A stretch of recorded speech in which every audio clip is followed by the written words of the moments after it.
Hello, everybody. This is Adam the Dabbling Warlock, and today we're going to be drawing 9 boxes for mortal men doomed to die. Wait, that's not right. We're going to be drawing 9 boxes in perspective. So, if you joined me last time, you might be,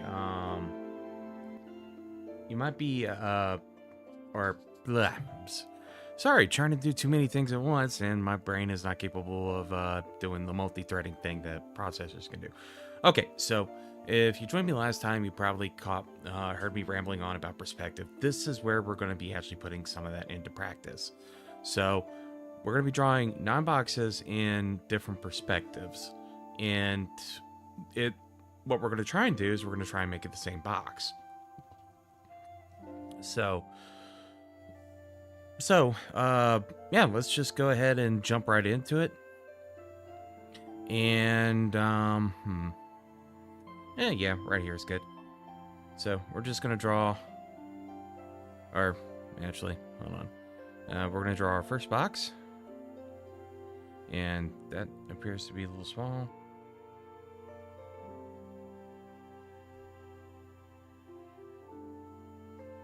Okay, there we go. Alright, so, first box.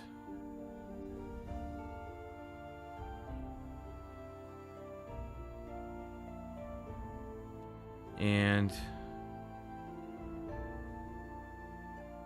I'm just going to take my time here. And then we're going to try and just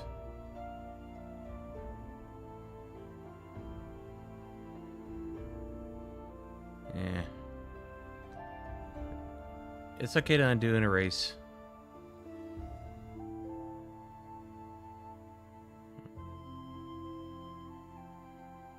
There we go. And then we're just gonna draw this out like that till we get to about there, and then let's see, we got that, and then we're just gonna try and draw that converging to a point, and we're just gonna clean this up a little bit like that. Oh.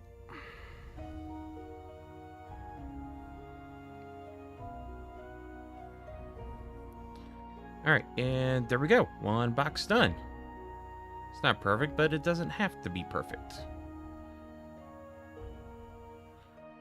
Just as long as we know what we're trying to do. Okay, so that's our first box. Our second one is going to be right here. And we're going to try and match that first one that we did.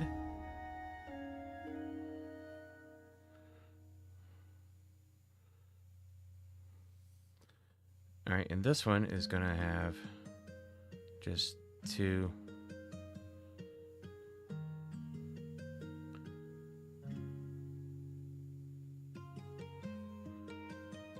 So, there we got that one. And then we're going to do one more on this top row. So, I'm going to try to match. Same size. Actually, this could probably be a little taller.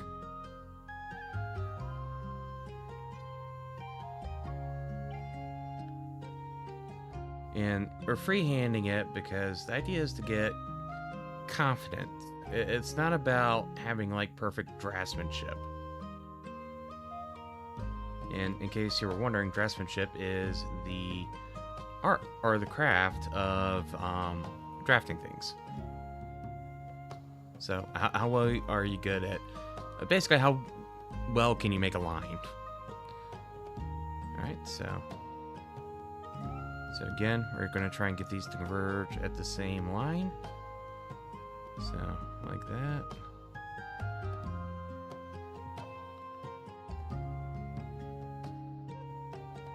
Or same point, I should say. And then, there we go. Alright, so we got those 2 boxes. So, let's go ahead and do the middle one first this time. And that one's going to be very easy because this one, we're going to be drawing right at our eye level, or the horizon line, if you prefer. And we're going to be drawing it right in the center where our vanishing point is. So that I just hold on one second.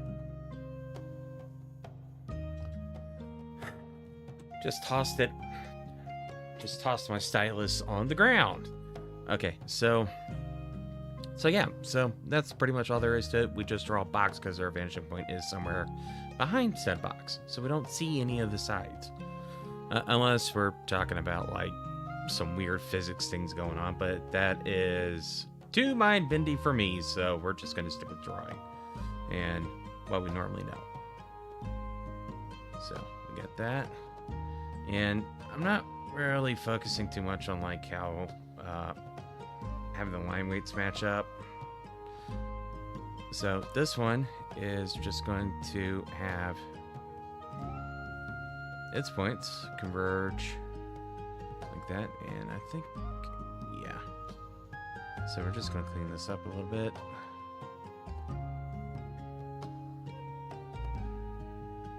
Like that. Okay, so these do converge a little bit. This bottom side's a little wonky, so that corner's not as crisp as it could be. Actually, I might have the pen size too big, so let's get that down, and we'll just make a few test marks. Yeah, like that. So we'll just get rid of those, and then we're gonna come over here, and we're gonna draw one more. So trying to keep these the same. So like that. And we're just gonna draw like that. And this having this thinner line actually makes this a lot less forgiving, because you're gonna notice every single squiggle. Okay, so we got that, and then we're just going to try and have these converge at a point that's somewhere behind here. That's probably not enough, but that's close enough. Gets the idea across anyway. So we have that, and then we're just gonna lightly shade that, and let's go ahead and do these real quick.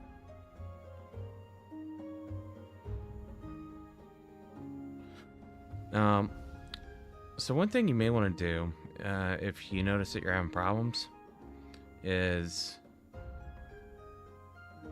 or you're having problems keeping the line straight. Like say your line's doing like this or something like that. Pay attention to how you're actually drawing the line or holding your pencil. So if you're just using your wrist, like making these tiny little marks, I'm just using my wrist. It's just like that. And the thing is that it's all right for like small details where you're doing like something tight, but if you try and draw like a straight line just using your wrist, see how it's curving like that? So what you want to do is use your shoulder and elbow to draw. So that's what I'm doing here. And notice how much straighter that line is. It's by no means perfect, but it is straighter. So let's just go ahead and quickly shade in that one. All right, so on to the last set of boxes. So we started over here last time, so yeah, let's start over here this time. So we're just going to draw the same box, same size box at least, and that's not really straight. And one thing to keep in mind is, like, you don't have to keep the paper in the same place unless you're doing something like more technical, where you need to keep where you do need to keep it in the same place for other reasons, like say you're doing some let's say you're doing like something that's in perspective, then in that case you probably don't want to move the drawing around without moving the whole setup around. So, but like if you're freehanding it, yeah, don't worry about it. And then we're just going to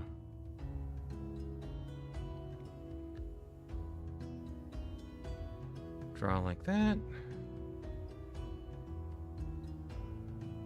Okay, so that is box number 7 done. And then we're just gonna do the same thing. So we'll just go ahead and get that top line done.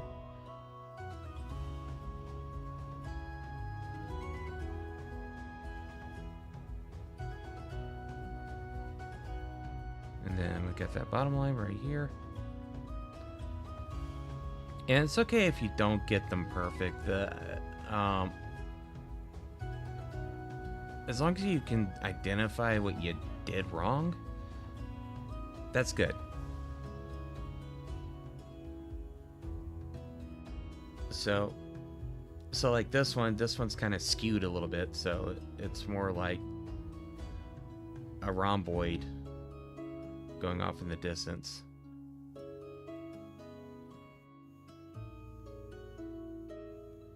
Instead of a square. And then some of these I think may be a little deeper than the others, but it's okay. It's all right.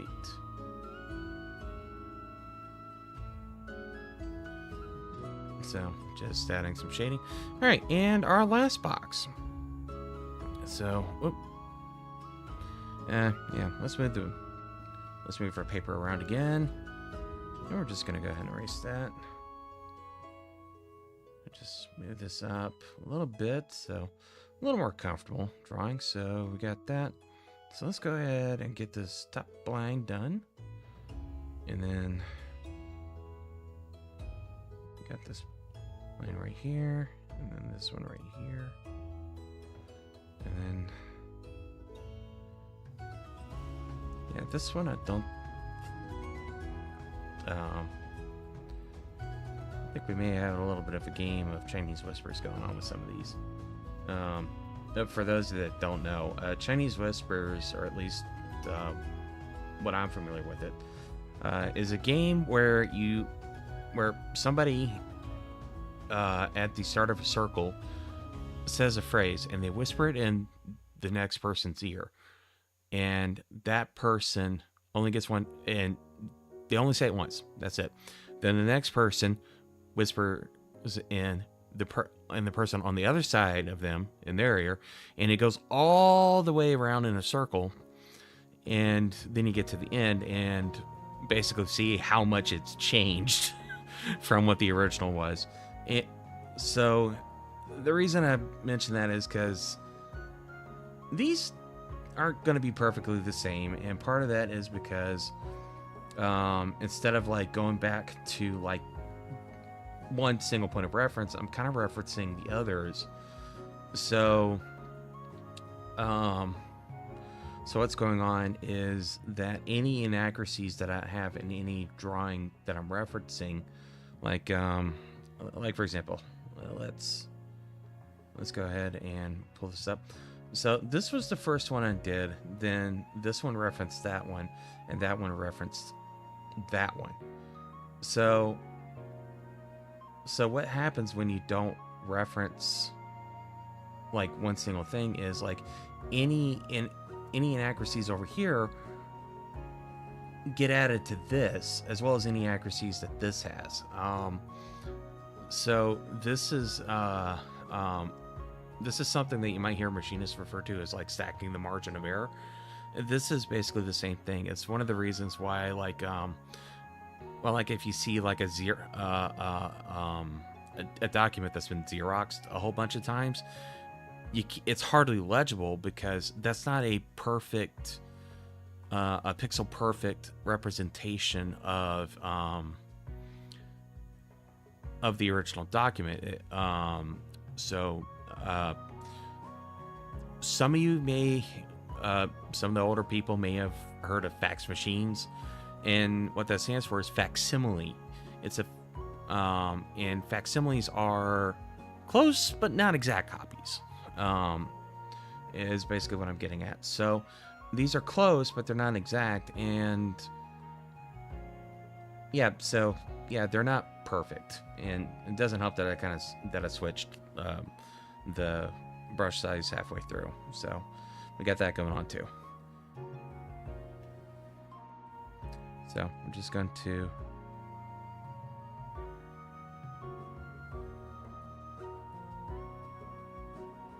like that, and then we're going to go ahead and connect the dots, so to speak, and just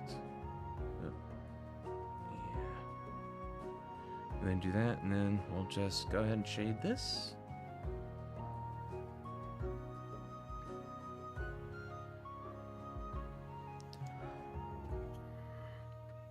And there we go. And that is our 9 boxes done. So yeah.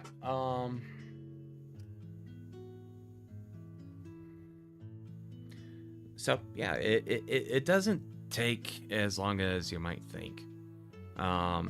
It takes less time if you're not rambling to well, I don't even know if anybody's watching this, but if you're not rambling to yourself or to however many people are out there watching this, then it takes even less time because you're not having to juggle like talking and forming sentences and drawing at the same time. So you can focus on one thing. And yeah, this is pretty much all there is to the exercise. And I mean, we can do it again, or we could do like a, or if we really wanted to challenge ourselves, what we could do is we could draw like a box like this.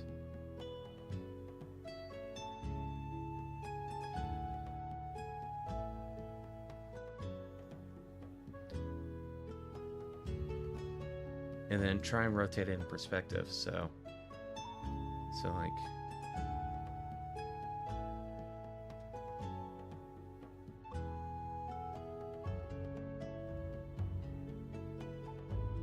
so something like that.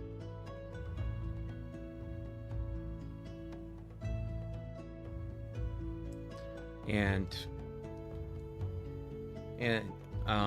you just keep doing that until you get like a full rotation or a half rotation. Or what you can even do is, if you really want to challenge yourself, you can go ahead and draw a horizon line with a vanishing point, and then see how many, and then try and draw like the same size box, not just at like different angles,